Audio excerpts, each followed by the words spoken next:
আপনার যে চুল সেটা দান করতে, ঠিক কি ঘটনা হয়েছিল? দেখুন মানে আমি একটা মানে ভিডিও দেখে ইন্সপায়ার হয়েছিলাম প্রথমে। তারপরে আমি দেখলাম যে আমি তো লং হেয়ার রাখছি। তো এটা যদি একটু আমার মানে সেই বলতে গেলে মাছের তেলে মাছ ভাজার মতোই ব্যাপার দাদা, বুঝতে পারছেন তো? আমার ভিডিওর ক্ষেত্রেও চুলটা কাজে লাগলো। হুম। প্লাস আমার চুলটা যখন বড় হয়ে গেল আমি দেখলাম যে এই চুলটা একটা মানে সামাজিক কাজে লাগবে, তার জন্য আমি এই পদক্ষেপটা নিয়েছিলাম। কিন্তু এই চুলটার পেছনে অনেক রাজ আমার। বলতে গেলে কি বলেন তো, ওই 2.5 বছর পর আমি পুরোটা মানে অপেক্ষা করে আমি এই জিনিসটা মানে করতে পেরেছি। আমার খুব ভালো লাগছে এই জিনিসটা করে। আমার মানে সামাজিক কাজ এমনিতেও করি, তাই এটা একটা অন্যরকম একটা সামাজিক কাজ, একটা অন্য একটা অভিজ্ঞতার শিকার হলাম, ভালো লাগলো এটাই। কিভাবে যোগাযোগ, মানে সন্ধান পাওয়া গেল বা যোগাযোগ সন্ধান করলেন? আমি প্রথমে একটা দাদার নিউজ দেখি, এই স্পন্দন ফাউন্ডেশনের, ঠিক হুম। আছে? হুম। তো ওই দাদাকে আমি প্রথমে ফোন করি, ওই দাদা আমাকে ওই এনজিওর নাম্বারটা দেয়।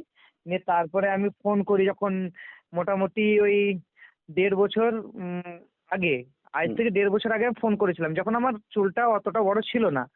দাদা আমি হেয়ার ডোনেট করতে চাই। তো বললো যে ঠিক আছে, আপনার এত ইঞ্চি চুল লাগবে, আপনি করুন। সেই দিন থেকে আমি প্রতিজ্ঞা করেছিলাম যে না, আমি যেহেতু করছি তো এই জিনিসটা করেই ছাড়বো, করে আমি যোগাযোগ করেছিলাম একটা নিউজ চ্যানেলের মাধ্যম থেকে। তো নামটা মনে পড়ছে না সেই নিউজ চ্যানেলের। ঠিক। তো অসংখ্য ধন্যবাদ সেই দাদাকেও যে আমাকে নাম্বারটা দিয়েছিল বলে আমি আজকে রানা ফাউন্ডেশনের এই স্পন্দন ফাউন্ডেশনের মতো একটা জায়গা পেয়েছি, মানে ডোনেট করতে পারলাম। ওনাদেরকেও ধন্যবাদ, আপনাকেও ধন্যবাদ দাদা মানে ফোন করার জন্য। আপনি যোগাযোগ, প্রথমে আপনি নিজে থেকেই যোগাযোগ করেছিলেন? আমি আগে ভিডিওটা দেখেছিলাম যে আচ্ছা। এরকমই এই যে আচ্ছা। হেয়ার ডোনেট এই জিনিসটা হয়, হুম। এই জিনিসটা দেখেই আমি যোগাযোগ করেছিলাম যে আমার মনে একটা ইচ্ছে প্রকাশ মানে ইচ্ছে জেগেছিল, হুম। নিয়ে আমি যোগাযোগ করেছিলাম। আহ, আপনার ভিডিও তো খুব ভাইরাল যায় তো, যারা হ্যাঁ, অন্যান্য যারা ব্লগার রয়েছে, যারা বিভিন্ন হ্যাঁ, রিলস বানায়, তাদের উদ্দেশ্যে আপনার হ্যাঁ। কি বক্তব্য থাকবে?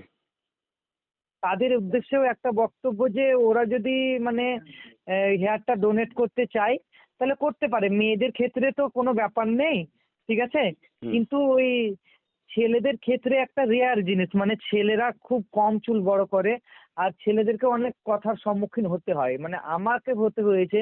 যেহেতু আমার ভিডিওর কন্টেন্টটা একটু অন্যরকম ছিল বলে আমাকে অনেক রকম কিছু শুনতে হয়েছে, সেটা আমি কোনো রকম মানে কান না দিয়ে আমি এই জিনিসটা শুরু করেছিলাম যে না, আমি এই জিনিসটা করেই ছাড়বো। তো আজকে করতে পেরেছি। আমি সেই সমস্ত ব্লগার ও ইনফ্লুয়েন্সারদেরকে বলবো, যদি তারা মানে মনে ইচ্ছে করে যদি পাশে দাঁড়াতে চায় এইসব মানে ক্যান্সার পেশেন্টদের, তাহলে তারা করতে পারে অবশ্য। Thank you so much. আমাদের কিন্না স্পন্দন ফাউন্ডেশনের একটা কর্মসূচি, সেটা হচ্ছে ক্যান্সার পেশেন্টদের জন্য চুলদান। তো আজ রামপুরহাট থেকে এক ভাই সাহিল, সে কিন্তু চুলদান করলেও আমাদের কিন্না স্পন্দন ফাউন্ডেশনের অফিসে এসে, এবং 2.5 বছর আগে কিন্তু আমাকে ফোন করেছিল এবং চুল দান করার জন্যই কিন্তু সে চুলটা বড় করে, এবং আজ তার 18 ইঞ্চি মতো চুল সে স্পন্দন ফাউন্ডেশনকে দান করলো এবং ক্যান্সার পেশেন্ট মহিলাদের জন্য। অসংখ্য ধন্যবাদ সাহিলকে।